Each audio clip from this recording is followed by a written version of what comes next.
तो दोस्तों आज हम पढ़ने वाले हैं क्लास 9 ज्योग्राफी का चैप्टर नंबर 2 जिसका नाम है फिजिकल फीचर्स ऑफ इंडिया। तो जो हमारी इंडिया है उसके अंदर हमें कई सारे फीचर्स देखने को मिलते हैं, जैसे कहीं पर प्लेन लैंड्स है, वैलीज है, हिली रीजन्स है, प्लेटूज है, नदियां हैं, पहाड़ है, झरने हैं, आइलैंड्स हैं और कहीं पर बड़े बड़े रेगिस्तान हैं। और यही नहीं, इनके अलावा जो हमारी इंडिया है उसके अंदर हमें कई सारी खूबसूरत जगह देखने को मिलती है। तो हम कह सकते हैं कि जो हमारी इंडिया है वो एक डिफरेंट लैंडफॉर्म्स वाली एक बड़ी कंट्री है। तो जो हमारा चैप्टर है फिजिकल फीचर्स ऑफ इंडिया, इसमें हम इन्हीं में ऐसे कुछ फीचर्स को पढ़ने वाले हैं, जैसे कि the Himalayan mountain, the northern plains, the Indian desert, the peninsular plateau, coastal plains और आइलैंड्स। इन सब के बारे में हम इस चैप्टर में पढ़ने वाले। तो चलिए स्टार्ट करते हैं। तो हमारे चैप्टर की शुरुआत होती है द हिमालयन माउंटेन से। तो जो हिमालयन माउंटेन्स है वो यांग एंड स्ट्रक्चरली फोल्ड माउंटेन्स है। यांग इसलिए है क्योंकि ये अदर माउंटेन्स के कंपैरिजन में जल्दी फॉर्म हुए हैं, और स्ट्रक्चरली फोल्ड इसलिए है क्योंकि ये टेक्टोनिक प्लेट्स के टकराने के कारण बने थे। अगर हम इंडिया में देखें तो ये यहाँ से लेकर यहाँ तक हिमालयन माउंटेन्स फैले हुए हैं। इनके बेस्ट से एक रिवर निकलती है जिसका नाम है इंडस रिवर। तो ये वाली जो रिवर है जो आप देख रहे हो वही कौन सी रिवर है? Indus river. और इनके ईस्ट की तरफ से एक और रिवर निकलती है जिसका नाम है ब्रह्मपुत्र। तो ये जो हिमालयन माउंटेन्स है वो काफी बड़े बड़े हैं और इंडिया के अंदर काफी लंबे लंबे इलाके तक फैले हुए हैं। मतलब यार आप खुद ही देखो, यहाँ से लेकर यहाँ तक की जो लंबाई है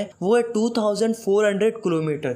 तो यार आप इससे अंदाजा लगा सकते हो कि यार इंडिया कितना लंबा पोर्शन हिमालयन माउंटेन ने कवर करके रखा है। अब यहाँ पर जो माउंटेन्स है वो काफी ज्यादा है और इधर आते आते माउंटेन्स कम होते जाते हैं। मतलब कश्मीर की तरफ इनकी ब्रेड्थ है 400 किलोमीटर, वहीं दूसरी ओर अरुणाचल प्रदेश की तरफ इनकी ब्रेड्थ हो जाती है 150 किलोमीटर। तो इससे हमें क्या पता चलता है कि इधर के कंपैरिजन में इधर ज्यादा माउंटेन्स है। तो जो हिमालयन माउंटेन्स है वो 3 पैरेलल रेंजेस में बटे हुए हैं। तो जो ऊपर वाली रेंज होती है उसे हम बोलते हैं हिमाद्री और इसको बोलते हैं हिमाचल, और जो सबसे नीचे होती है उसे हम बोलते हैं शिवालिक। तो सबसे पहले हम बात करते हैं हिमाद्री की। तो इस रेंज के अंदर जो माउंटेन्स आते हैं वो काफी बड़े बड़े होते हैं। इनकी एवरेज हाइट 6000 मीटर्स के अराउंड होती है, इसलिए इन्हें ग्रेटर और इनर हिमालय भी कहते हैं। ये पूरे साल बर्फ से ढके हुए होते हैं और ये जो माउंटेन्स है वो ग्रेनाइट के बने हुए होते हैं। अब थोड़ा नीचे आते हैं और बात करते हैं हिमाचल की। तो ये वाले जो माउंटेन्स होते हैं वो हिमाद्री रेंज से नीचे आते हैं। इन्हें लेजर हिमालयास भी कहा जाता है। इनकी एवरेज हाइट 3700 मीटर से लेकर 4500 मीटर्स के अराउंड होती है। अब बात करते हैं शिवालिक्स की। तो इनकी जो हाइट होती है वो 900 से 1100 मीटर के अराउंड रहती है। और दोस्तों खास बात तो ये है कि जो शिवालिक रेंज के जो माउंटेन्स होते हैं वो एलुवियम सॉइल के बने हुए होते हैं, यानी कि मिट्टी के बने हुए होते हैं। अब ये जो हमारे हिमालयन माउंटेन्स है इनको एक और तरीके से बांटा जा सकता है, वो है एरिया वाइज। तो जो इंडस रिवर है और ये जो सतलुज रिवर है, इन दोनों के बीच में जो माउंटेन्स वाला एरिया है उसे हम बोलते हैं पंजाब हिमालयास। और सतलुज रिवर और काली रिवर के जो बीच वाला एरिया है उसे हम कुमाऊं हिमालय बोलते हैं। ऐसे ही काली रिवर और तीस्ता रिवर के बीच वाला जो एरिया है उसे हम बोलते हैं नेपाल हिमालयास। और जो तीस्ता और दिहांग रिवर के जो बीच वाला एरिया है उसको हम बोलते हैं असम हिमालयास। अब यार आप यहाँ पर देखो, तो ये जो हमारे हिमालय माउंटेन्स है वो यहाँ से लेकर यहाँ तक लगभग स्ट्रेट लाइन में, पर ईस्ट में आते आते ये अचानक बैंड हो जाते हैं और वहां पर एक बाउंड्री बनाते हैं। तो ये वाले जो माउंटेन्स होते हैं तो इनको ही हम क्या बोलते हैं? पूर्वांचल बोलते हैं। और यहीं पर पटका हिल्स, नागा हिल्स और मिजो हिल्स, ये सब यहाँ पर प्रेजेंट है। द नॉर्थर्न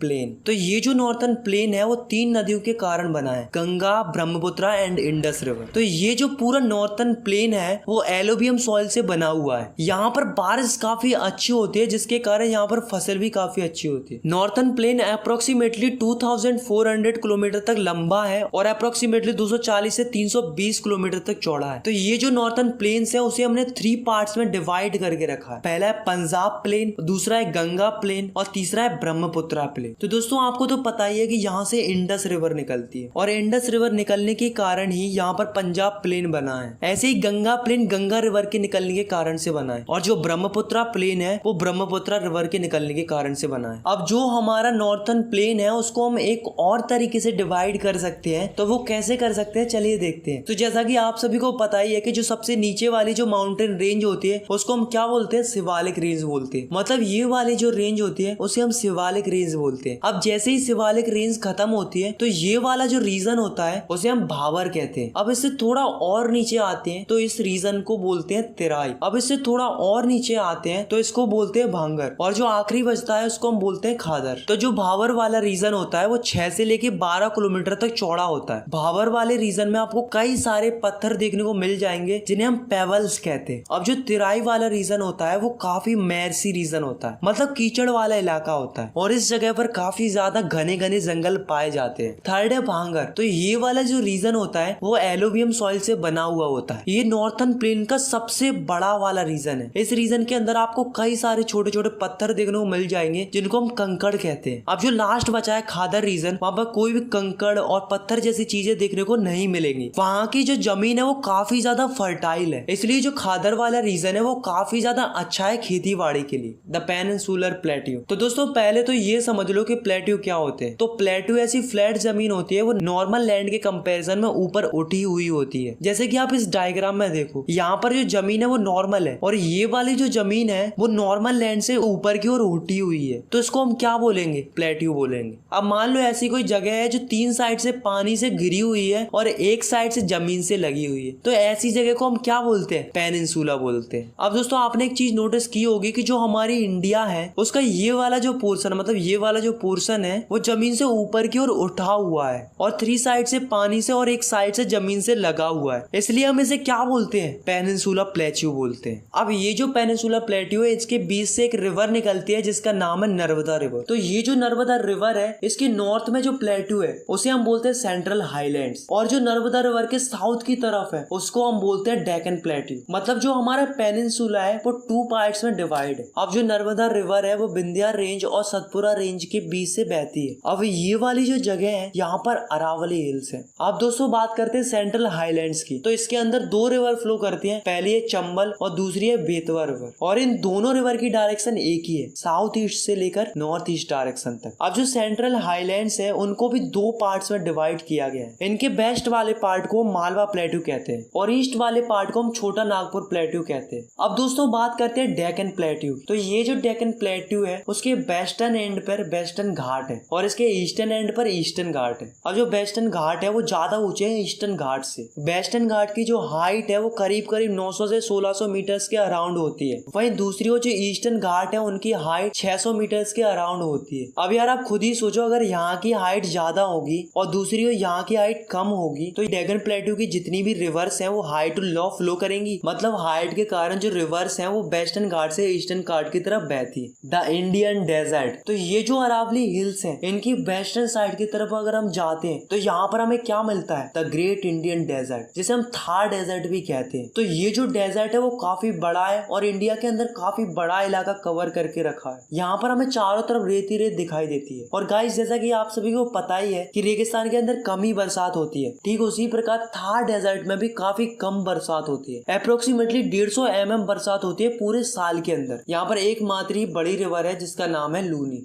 अब दोस्तों बात करते हैं कोस्टल प्लेन्स की। तो ये जो कोस्टल प्लेन्स हैं वो अरेबियन सी से बे ऑफ बंगाल तक है। तो जो कोस्टल प्लेन्स वेस्ट की तरफ है तो उन्हें हम क्या बोलते हैं? वेस्टर्न कोस्ट बोलते हैं। और जो ईस्ट की तरफ है उन्हें हम क्या बोलते हैं? ईस्टर्न कोस्ट बोलते हैं। अब ये वाली जो ईस्टर्न कोस्ट है वो ज्यादा वाइड है as compare to western coast की, क्योंकि ज्यादातर रिवर ईस्टर्न कोस्ट की तरफ ड्रेन होती है। अब जो वेस्टर्न कोस्ट है उसे 3 हिस्सों में बांटा गया है। पहला है कोंकण कोस्ट और दूसरा है कन्नड़ प्लेन और तीसरा है मालाबार कोस्ट। सिमिलरली जो ईस्टर्न कोस्ट है उसे भी 2 हिस्सों में बांटा गया है। तो जो नॉर्थ की तरफ है उसे हम नॉर्थर्न सरकार कहते हैं और जो साउथ की तरफ है उसे हम कोरोमंडल कोस्ट कहते हैं। अब जो लास्ट है वो है द आइलैंड।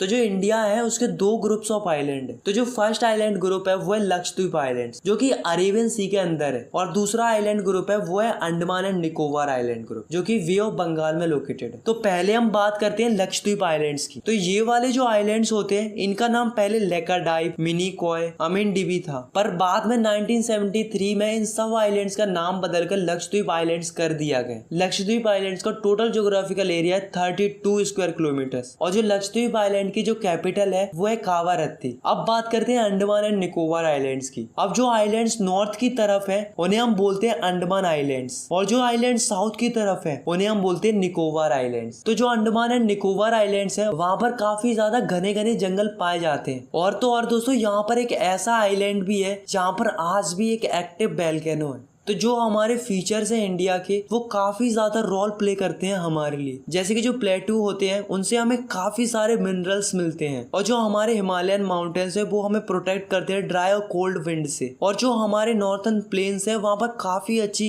एग्रीकल्चर होती है। तो जो ये हमारे फिजिकल फीचर्स है इंडिया के वो हमारी इंडिया को और भी ज्यादा खूबसूरत बनाते हैं और साथ में हमें रिसोर्सेज भी प्रोवाइड कराते हैं। आई होप आपको ये चैप्टर समझ में आ गया होगा। और यार अगर आपको ये वीडियो पसंद आई है तो यार आप इस वीडियो को लाइक कर सकते हो, और अगर आप चाहो तो इस चैनल को सब्सक्राइब भी कर सकते हो ऐसे ही क्लास 9th की और भी वीडियोस देखने के लिए। Thanks for watching, take care, bye bye.